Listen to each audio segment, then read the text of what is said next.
कृष्णाय वासुदेवाय हरे परमात्मने प्रणतक्लेशनाशाय गोविंदाय नमो नमः। हरे कृष्णा। आप सभी का स्वागत है मेरे इस YouTube चैनल में राधे राधे कृष्णा। तो आइए आज हम तृतीय अध्याय का स्मरण करते हैं, पुरुषोत्तम मास के अधिक मास का। तो हम स्मरण करने से पहले श्री श्री राधा कृष्ण के चरण कमलों से प्रार्थना करते हैं कि ठाकुर जी हमें भक्ति भाव से यह पुरुषोत्तम मास कर रहे हैं, हमारी सहायता कीजिए और इसे सफलता कर पूर्ण रूप से ये सफल होइए। तो आइए स्मरण करते हैं तृतीय अध्याय। ऋषियों ने सूजी ने कहा, हे सूजी, नरसखा नारायण ने नारद जी को जो कथा सुनाई, आप उसे विस्तार से हमें सुनाइए। सूजी बोले कि हे ऋषियों, जैसे नारायण जी ने नारद मुनि से कहा वह सब मैं उसी तरह आपको सुनाता हूँ।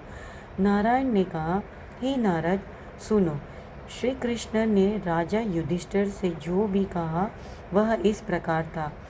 एक बार धर्मराज अजातशत्रु राजा युधिष्ठिर को दुष्ट दुर्योधन आदि ने कपट करके जुए में हरा दिया और दुर्योधन के कहने पर दुशासन ने द्रौपदी के बालों को पकड़कर खींचा तो भगवान श्री कृष्ण उसकी रक्षा की। इसके उपरांत प्रतिज्ञा अनुसार पांडव राज को त्याग कर काम्यक नाम वन में चले गए। वन में पांडवों ने अनेक कष्ट उठाए। उन दुखी जनों को देखने के लिए एक बार भगवान श्री काम्यक वन में पधारे। तब अपने निकट भगवान को पाकर पांडव अपने प्राणों को लौटा हुआ अनुभव करने लगे। वे भगवान से प्रेम विवल हो मिले और भगवान के चरण कमलों में प्रणाम किया। द्रौपदी ने भी भगवान के चरणों में बारंबार सिर नभाया। भगवान बहुत दुखी हुए और तब भक्त वत्सल विश्वात्मा भगवान श्री कृष्ण धृतराष्ट्र के पुत्र दुर्योधन आदि को भस्म कर डालने की इच्छा से कोप करने लगे। अर्जुन भगवान श्री कृष्ण के इस विभत्स रूप को देखकर कांप उठे। युधिष्ठिर द्रौपदी ने तब भगवान की हाथ जोड़कर स्तुति की। अर्जुन ने कहा, हे नाथ, आप जगत की रक्षा करने वाले हो, मैं इस जगत से बाहर नहीं हूँ, तब आप मेरी रक्षा क्यों नहीं करते? सांसारिक कोप को आप दूर कीजिए, आप तो इन सारी बातों को जानते ही हो। हे प्रभु, मैं आपके चरणों में प्रणाम करता हूँ। श्री नारायण कहने लगे कि इस तरह अर्जुन को गर्भवत विनती एवं बारंबार प्रणाम करने पर भगवान श्री कृष्ण ने अपने क्रोध को त्याग दिया। सूजी कहने लगे, हे ऋषियों, तब पांडवों ने भी संतोष माना और उनके भयभीत मुख फिर से खिल उठे। श्री नारायण बोले कि फिर अर्जुन ने भगवान श्री कृष्ण से ठीक यही प्रश्न किया जो आपने मुझसे किया है। तब श्री कृष्ण 2 घड़ी ध्यान किया और पांडवों के हित के लिए इस प्रकार वचन बोले।